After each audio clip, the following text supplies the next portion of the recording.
So I'll say that again. Good evening and thank you for joining us this evening. My name is Michael and I'm the workshop coordinator for Reading Town Meal. Reading Town Meal was first held in 2011. These picnics in the park celebrate the delicious fruit and veg that is grown in Reading. All the food is donated by the wonderful growers and allotment holders around Reading, cooked by Reading College catering students and served free in Forbury Gardens, which I've realised haven't.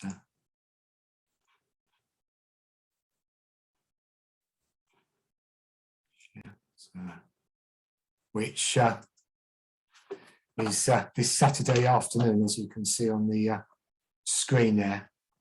The meal is accompanied by music from local bands with family activities, plus a chance to learn more about growing your own food, shopping with local producers and find out what local community and sustainability groups are doing in Reading. This year, Reading Town Meal is coordinating with Reading Climate Festival, and both are part of the Great Big Green Week. Last year, due to the pandemic, there was no event itself. However, we ran some workshops as webinars instead of in Forbury Gardens, where the town meal is usually held. So we decided to do that again this year. And this is the last one of the series of talks this year, as you can see from what we had earlier in the week. For more information about these workshops, they're on the Reading Town Meal website. And we are recording this webinar, and the others have been recorded, and we'll get them uploaded to the Reading Town Meal YouTube channel, so you can go and have a look at them if you so wish. So we're going to have a talk, and then we can have questions and answers afterwards. Please use the chat function to ask your questions. So I'd like to welcome Jackie and Jean from Global Justice, who are going to discuss is climate on the menu at Trade Talks. So I'd like to first of all hand over to Jackie. Thank you.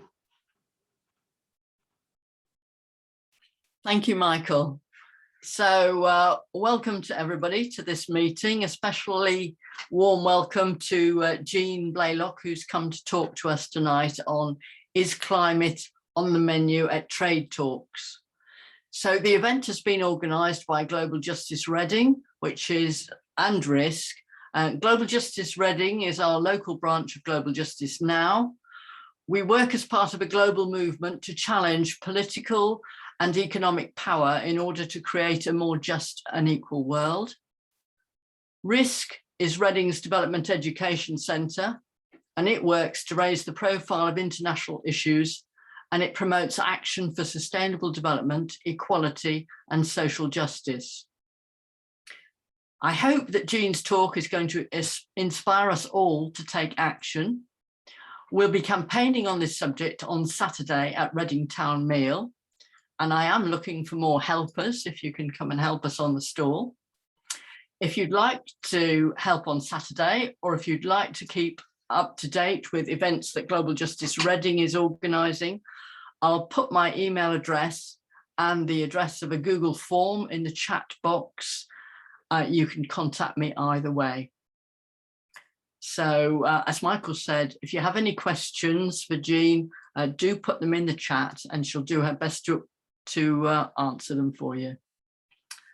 And so over to you, Jean. We look forward to what you have to tell us. Okay, great. I feel now, and it's a real challenge that I have to be inspiring. So the title of this talk is Climate on the Menu in Trade Talks? And the answer is yes. However, that's not my whole talk. So I'll mainly talk about 4 points, probably one of them in a bit more depth than the others, because issue of corporate courts, which we are campaigning about quite a lot at the moment. But before I get into those points, there's something that I know I need to say first, because I'm I'm a long-term trade campaigner, and it's one of these things that is obvious to me as to why Global Justice Now campaigns on trade, and why therefore it matters to things like climate and food and sustainability, that I sometimes forget to actually say. That is that trade deals are powerful. Other than maybe a military or security treaty or global decision, there's not much that can override a trade deal, and trade deals tend to override everything else. I mean, trade always has been about power. 150 years ago, it was the power of colonialism and empire and gunboats. Nowadays, well, sometimes there are still gunboats, but on the whole, it's the fact that trade deals have become a tool into which an awful lot of structural rules are written that are then used to override other areas of discussion. So you can be having discussions around climate, around building a more sustainable food system, either in a local group like this, or even, a global UN level discussion. I've been in UN discussions, the UN Food and Agriculture Organization, where, having a really detailed discussion about things that could be done to change the food system. And then somebody, usually one of the rich country governments, will basically say, well, this is all very interesting, but I'm afraid that whole last set of stuff that we're talking about, it's against the trade rules. So it's just not going to be possible. And that same thing happens, at global level, at national level, in government discussions, and at local level. There's the same thing. It's very interesting what you're talking about, but I'm afraid we can only do what's defined by the trade rules. So you're talking about all of this, but we can only look at what's in here. And our response to that is no. If the things that we need to do are all the way over here, and trade rules are restricting us down here, then what we need to do is change the trade rules. It's not that we need to change all of our discussions and our ideas and what we want to do to build a better world. It's that we need to change the trade rules to let us do what we know that we need to do. So yes, I said I would sort of talk through 4 ways in which climate is on the menu in trade talks, even though sometimes it doesn't appear to be. So one initial way is that trade deals and the trade rules within trade deals can make the climate crisis worse by encouraging trade either in fossil fuel or in high carbon emission goods and services. Some of the most recent deals that the US did have had specific clauses written into them to try and encourage oil and tar sands trade. So there's been specific incentives written into those deals to try and make it easier to trade fossil fuels. Equally, most trade deals are much more geared to long commodity chain, industrial scale, automated, high carbon intensity production than they are maybe to the local sustainable production that in many things we need to move to. So this particularly can be reflected in agriculture, where trade deals are geared to commodity grain trade, the kind of trade in things like soy, where land, rainforest, savanna has been cleared, and then it's grown in a very carbon intensive way, and then it's shipped all the way around the world, which is not the kind of sustainable food system that we need. So that's one way in which climate issues are on the menu in trade talks. Another way is a way that they can really wreck any meaningful plans for a global Green New Deal. So trade deals want to leave everything to the market. We know that we have lost decades to climate inaction. Governments have tried to sort of say, I'm sure that if we just encourage things, businesses will do the right thing in the end. And that's not the way that our economy and structures are set up for.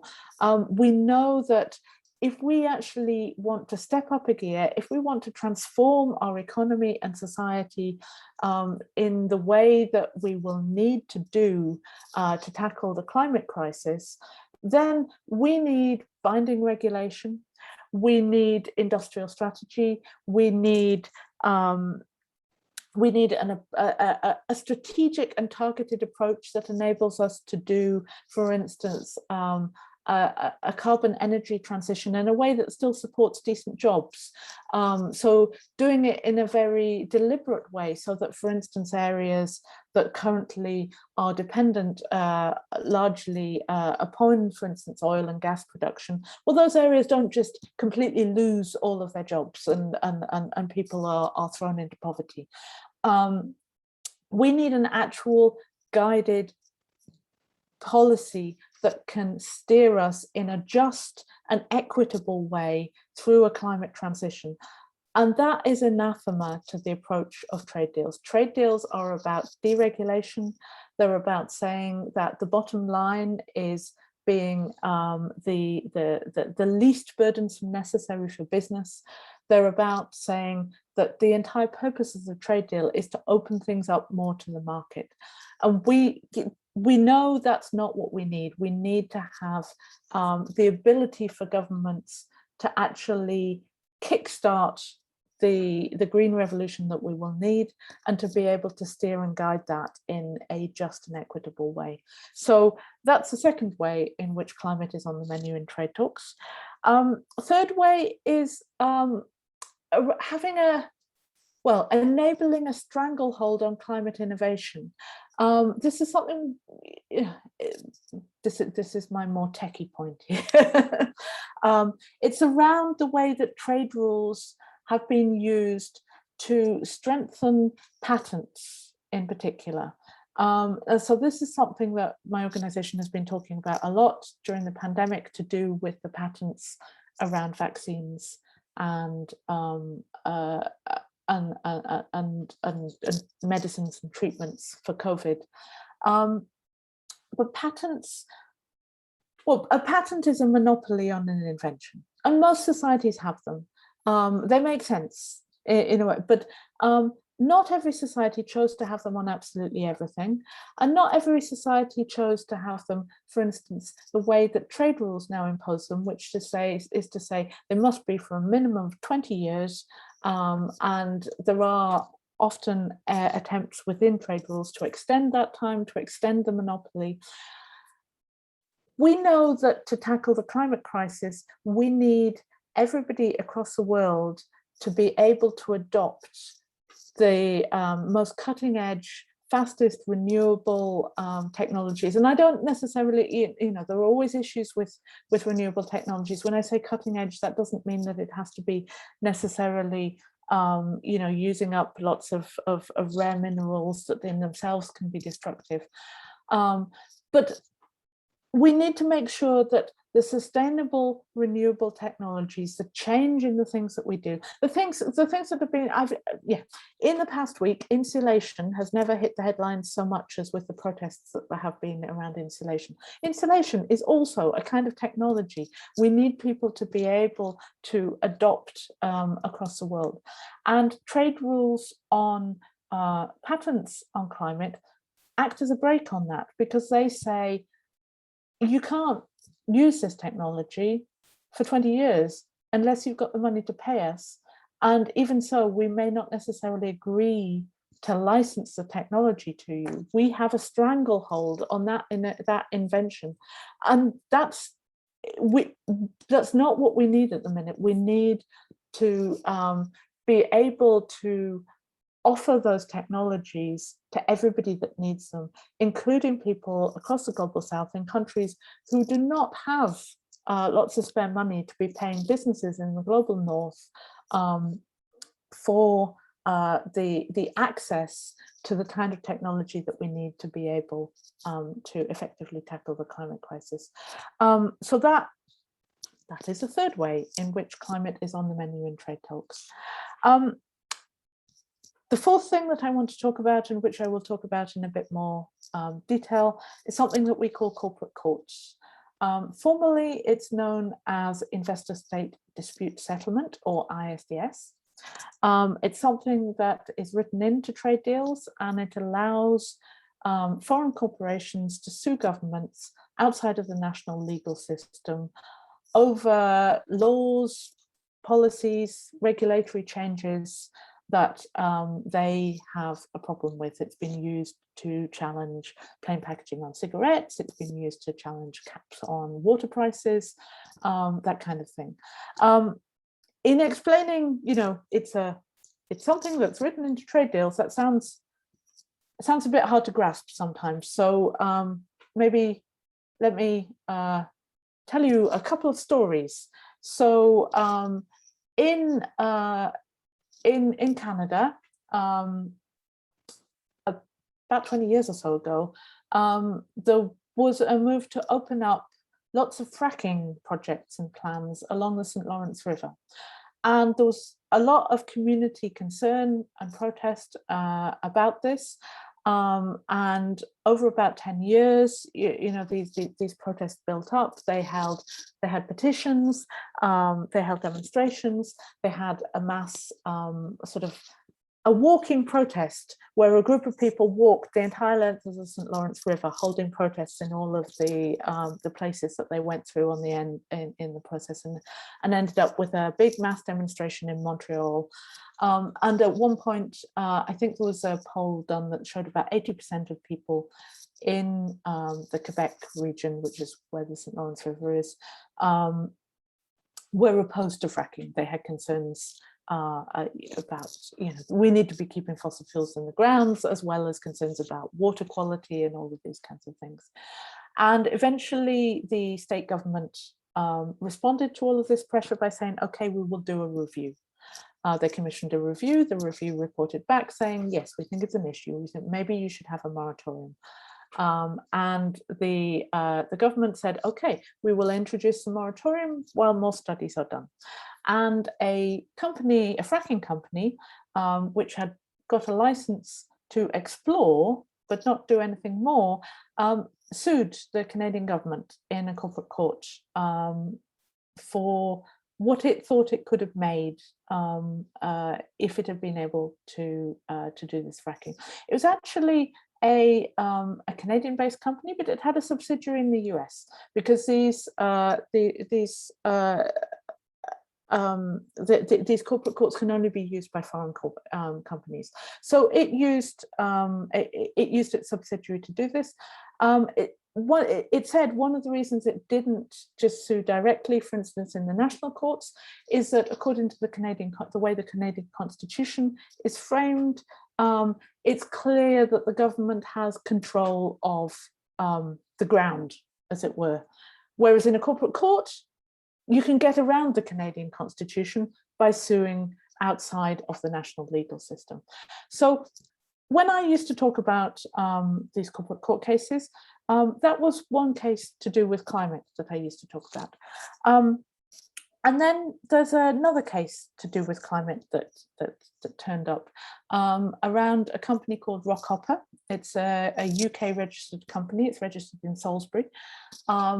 It wanted to do offshore oil drilling relatively close to the coast in Italy. It's a coast that, some part of the issue was that it's an area that's heavily dependent on tourism, and having a big oil rig within sight of the coast is not normally the best thing for your tourism. It's also an environmentally sensitive region. So there was a lot of community campaigning there also. And again, demonstrations, protests. Eventually, the Italian government introduces a ban on offshore oil drilling within 12 nautical miles of the coast. And Rockhopper sues them in a corporate court using something called the Energy Charter Treaty. And they sue not for what they had invested, which was around 20 to 30 million.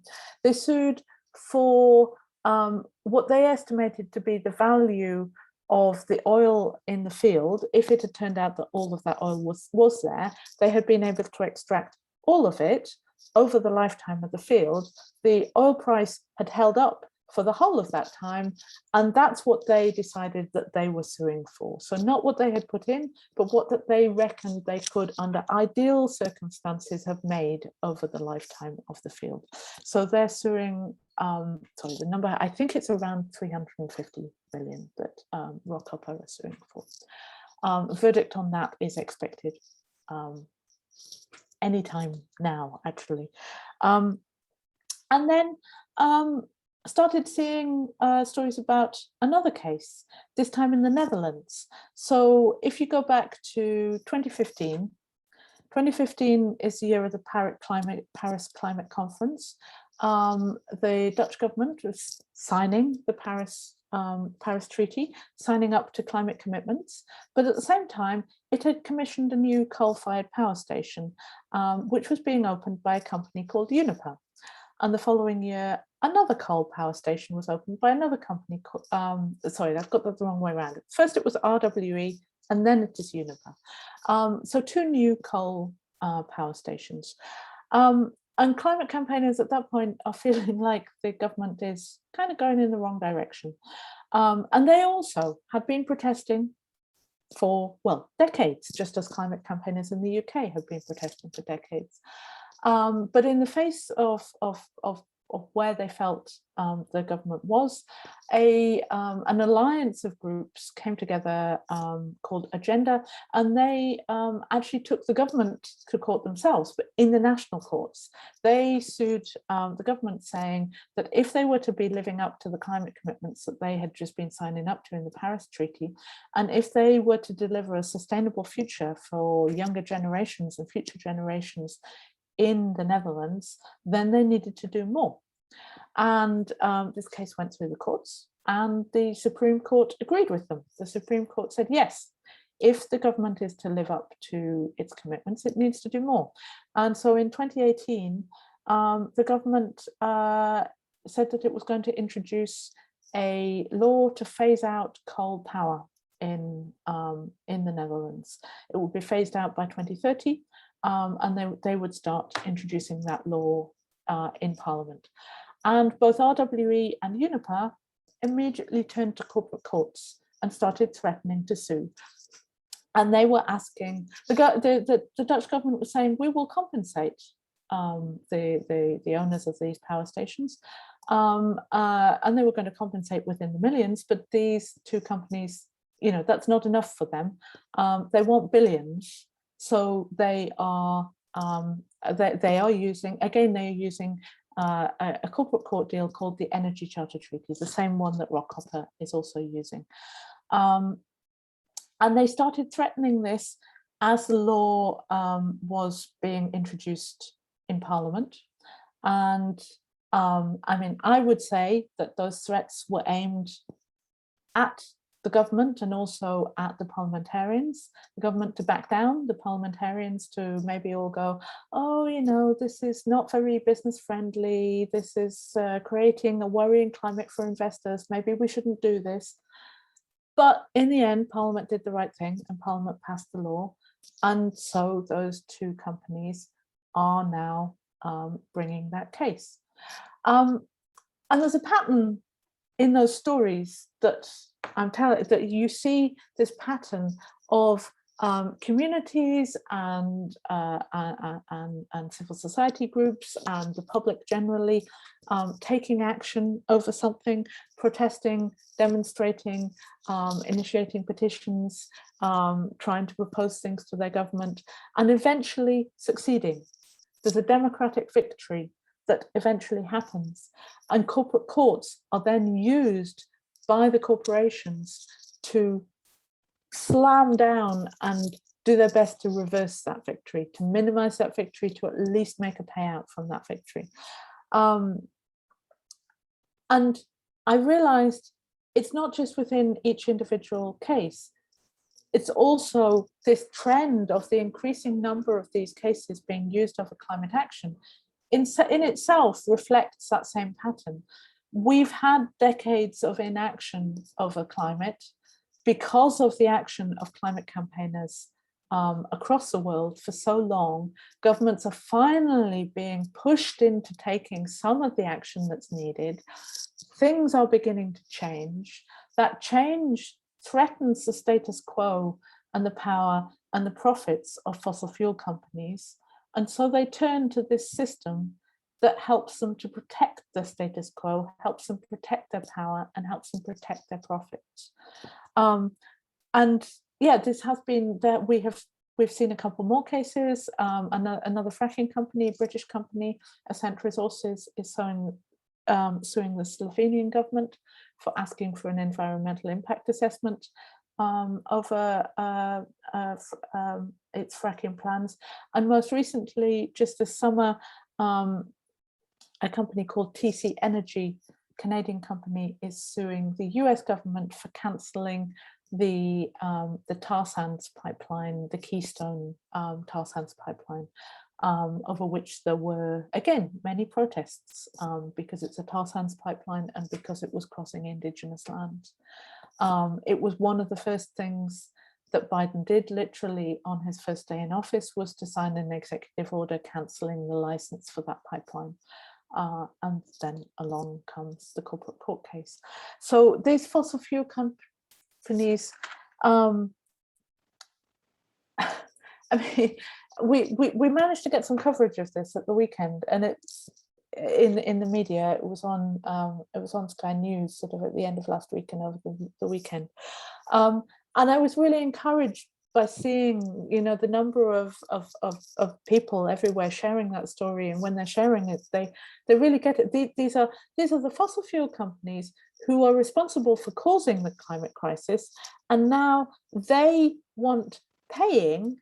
They are suing to be paid again because governments are finally taking action to tackle the climate crisis. It's really broken.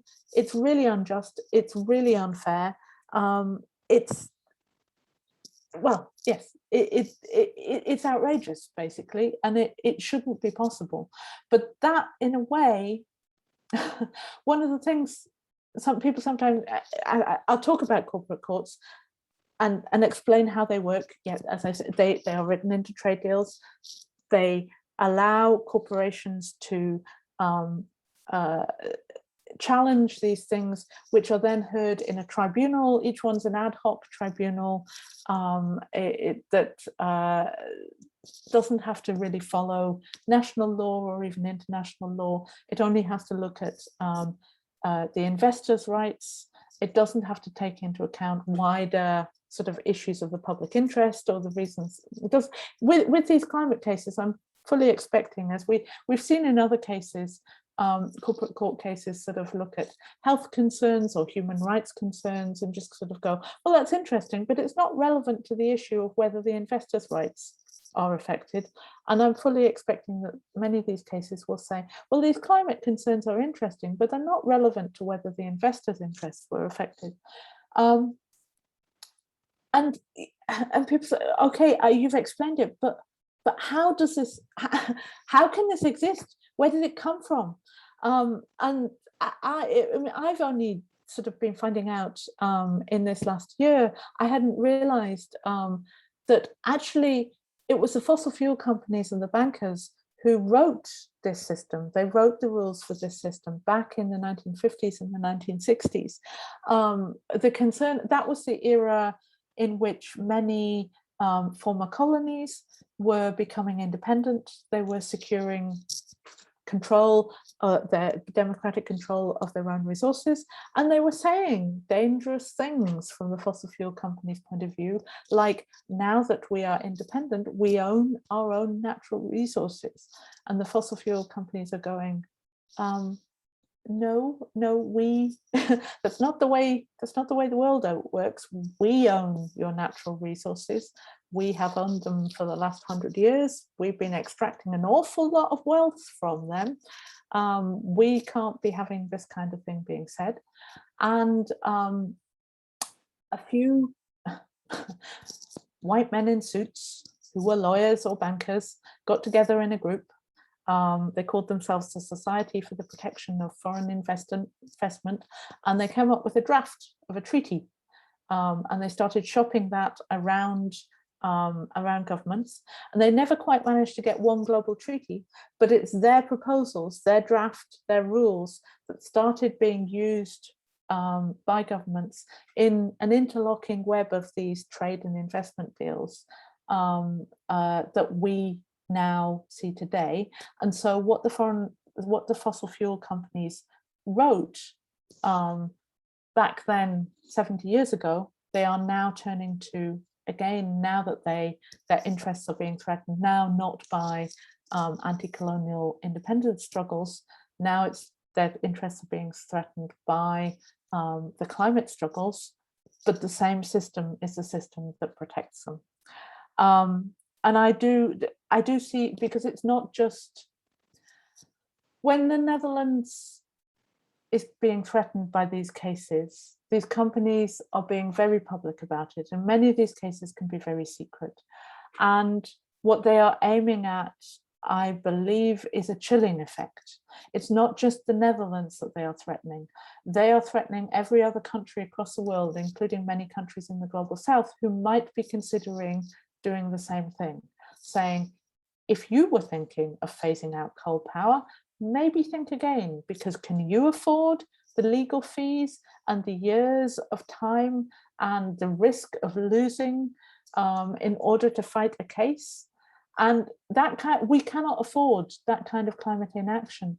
And it is, there have been studies with earlier cases on other things that have shown that firstly, there have been many studies that show that kind of chilling effect exists from these corporate court cases.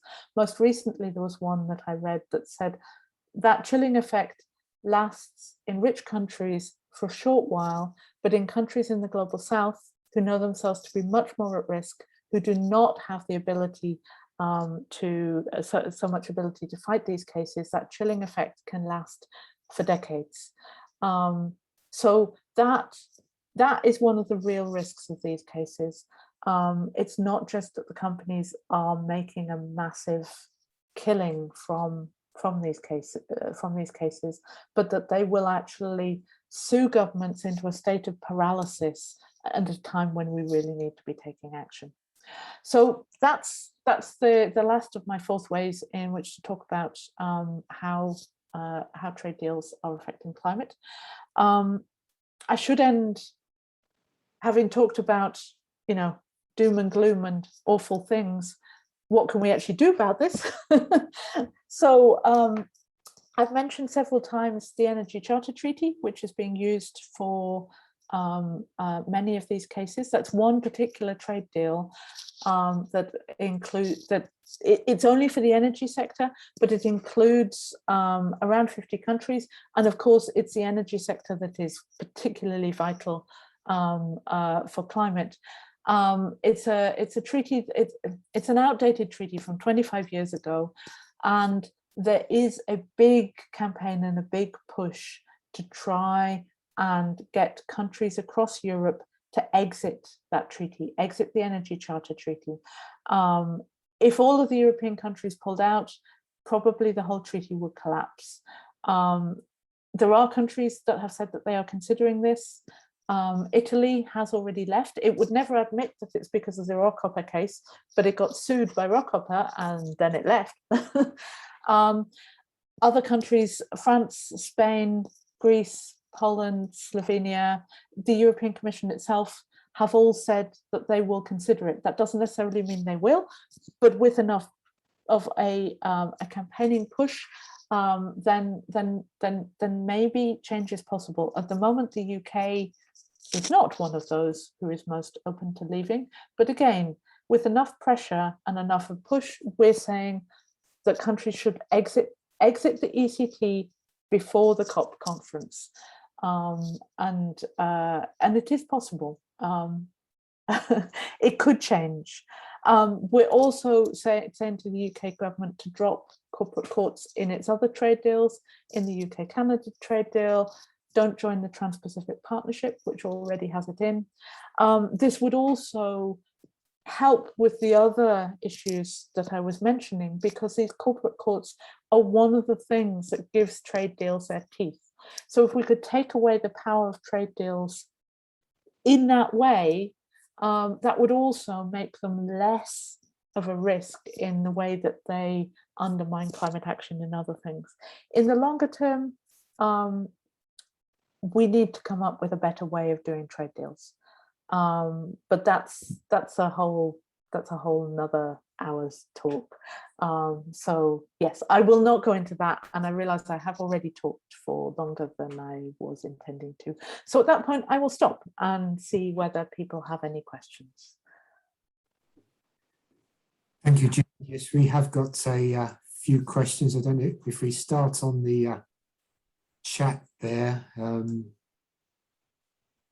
First one came in from John about how can we change the trade deal rules, and how can we get trade deals that are fair to poor countries and make them sustainable. John, you're going for that whole other hour's talk. I mean,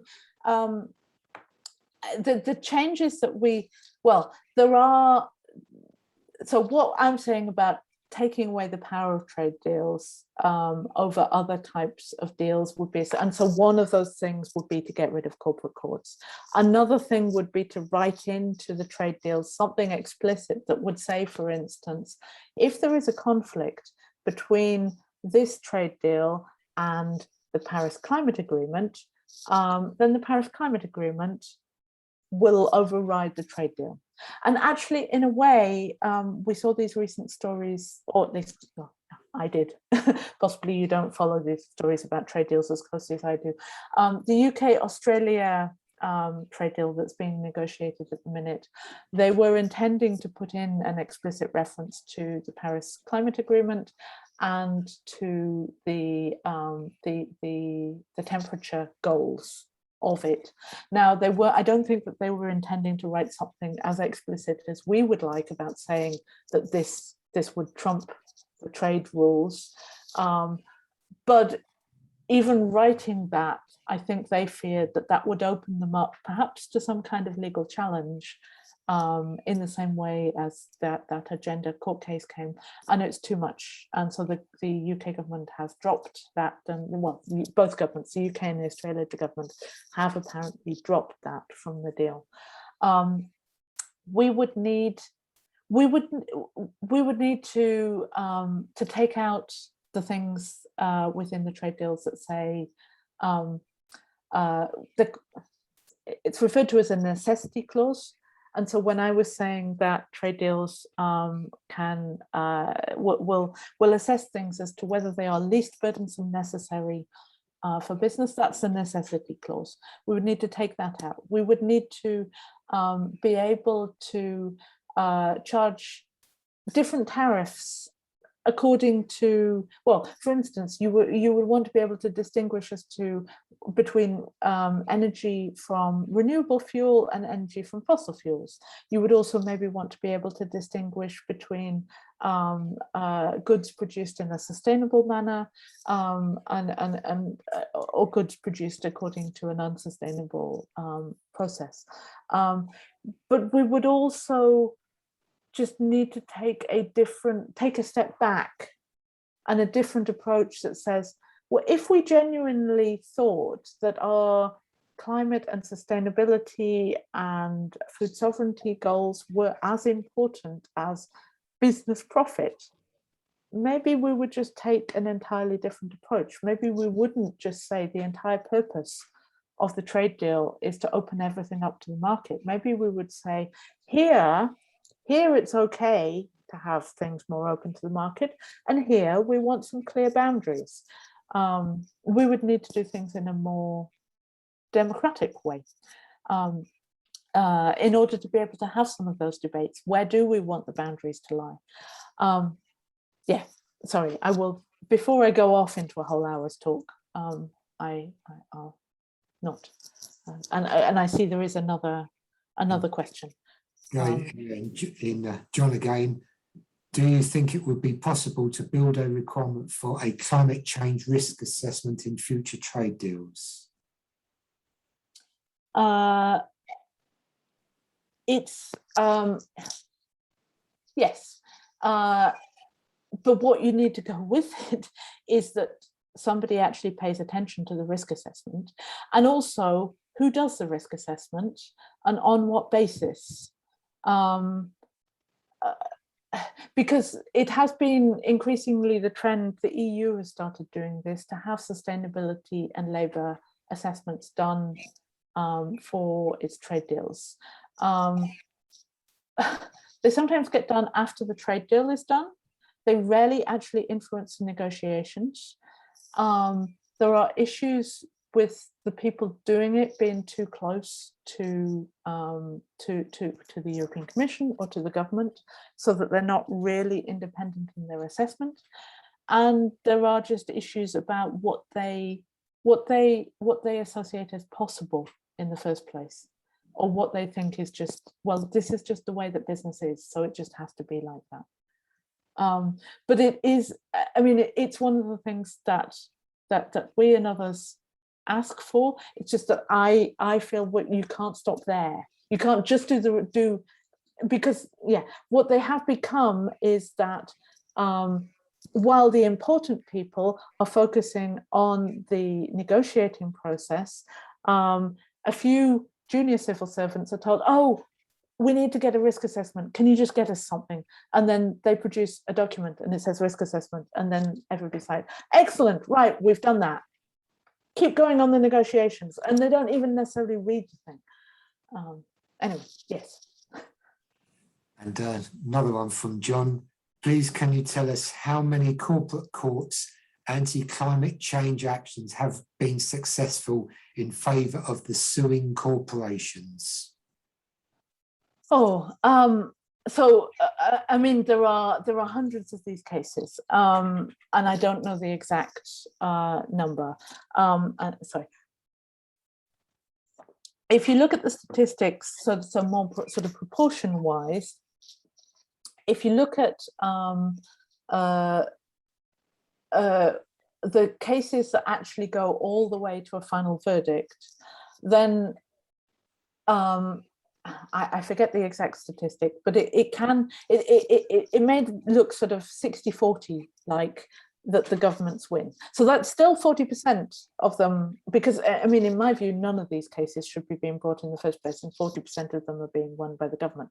However, that's only the cases that go all the way to a judgment.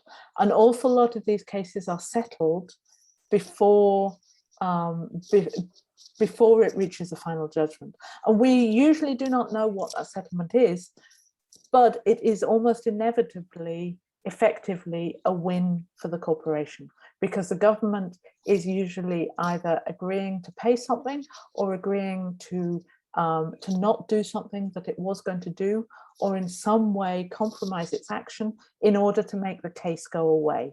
There was a case in Germany, a power station owned by a Swedish company called Vattenfall, and the state, the more local government wanted to change the water regulations for any water that's discharged out of the power plant into the local river. It wanted to strengthen the regulations on that, and Vattenfall sued, and in the end they settled, but the state government did not strengthen its water regulations, and the company continued doing whatever it was doing. So in that case, you would just say, well, the case was settled, and it doesn't come into the statistics, but effectively the company won. Okay, thank you for that. And Karen asks, who is lobbying the UK government in relation to ECT? So in terms of campaigning, are you meaning the groups like ours who are campaigning against it, or the energy companies who are sort of lobbying the government for it? I mean, we're campaigning against it. We're part of a Europe-wide campaign that includes, well, here in the UK, sort of us, War on Want, the Trade Justice Movement, Friends of the Earth, Tradecraft, others have all been involved across Europe.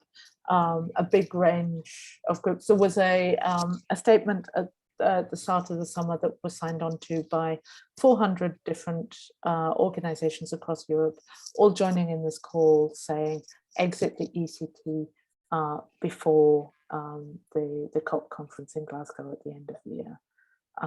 I can try and find that and with the link to all of the groups that signed it.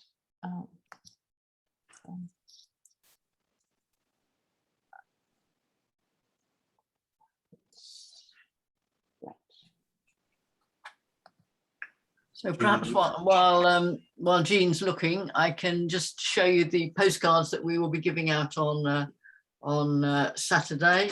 Don't let corporate courts block climate action. And so if anybody comes along to help at the stall, we've got these very nice cards that Global Justice produced, and people just sign the card and tear it off.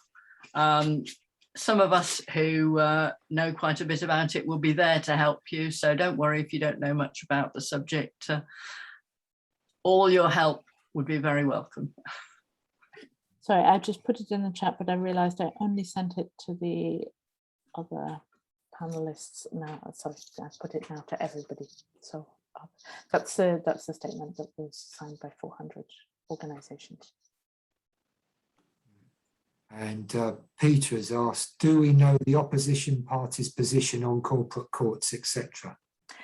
Yes, so almost all of them are opposed to corporate courts. Labour, the SNP, the Greens, Plaid Cymru, SDLP are all have positions in opposition to corporate courts.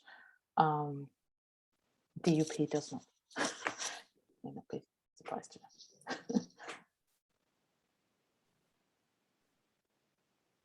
So, is there any more questions? I was going to ask one, Jean, I was sort of related about with, because the Dutch government sued Shell and won, was it about over climate change? Is that recently? Yeah, there was a case. I'm not sure, was it the and I was wondering if that would have any bearing on this, about actually suing them back the other way. Well, but this is the kind of, yeah, it was the was it, but it wasn't the Dutch government that sued it. It was, again, it was civil society that, so Friends of the Earth were one of the groups involved who sued, and it was not unlike the Agenda case. They were saying that, you know, given the laws and the commitments now of the Dutch government, then Shell needs to abide by that and needs to change its policies. And eventually, the court decided. But yeah, this is what I see. You've got public interest groups, civil society groups using the national courts in this kind of positive climate litigation, and at the same time, you've got the corporations using corporate courts to fight back against it. And I think in these cases, immediate cases to do with climate, we haven't seen any of them go directly against each other, but we have seen that in older cases. So there have been cases where, so in Ecuador, Chevron Texaco, I think it was originally Texaco and then it's taken over by Chevron later, but they had been drilling for oil in the Amazon.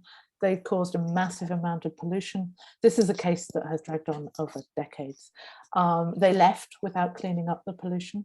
So they were sued in the national courts to require them to come back and clean up the pollution. And that took a long time to go through the courts. And eventually there's a judge, it got all quite convoluted. I think it went round in circles a couple of times. Eventually there's a judgment, yes, you have to come back and clean it up. And so they directly used corporate courts to say that judgment was wrong. It needs to be changed. And the corporate court agreed. It said, yes, we are ordering the government in Ecuador to change that. It's still being they're trying to agree the final amount, but they also say the Ecuadorian government has to pay Chevron because of the case. So you have a situation where instead of Chevron actually having to come in and spend its own money to clean up the pollution, you end up not only with the corporate court saying that the government needs to change that, but that it's also saying, and actually the government now needs to pay Chevron. It's completely insane. Right, thank you for that. So looks like we've run out of questions. I see Jackie has put in the chat about the next meeting on the Thursday, the 21st of October at 7:30 p.m. People can see that. So I'd like to say thank you very much for Jean's very informative and interesting talk, and going in a way really with these corporate courts and what goes on, and certainly not doing the rest of us any favours. So thank you very much, and also for Jackie for helping to facilitate that. So thank you. You're muted. Yeah, thanks very much, Jean. I'm sure you've given us a lot to think about there. And yeah, we really have to get rid of these corporate courts out of trade deals. And we must all do our bit to campaigning about it. Yeah, on the Global Justice Now website, there is a petition. So if you go to the Global Justice Now website, everybody here could join in that, I'm sure. Thank you.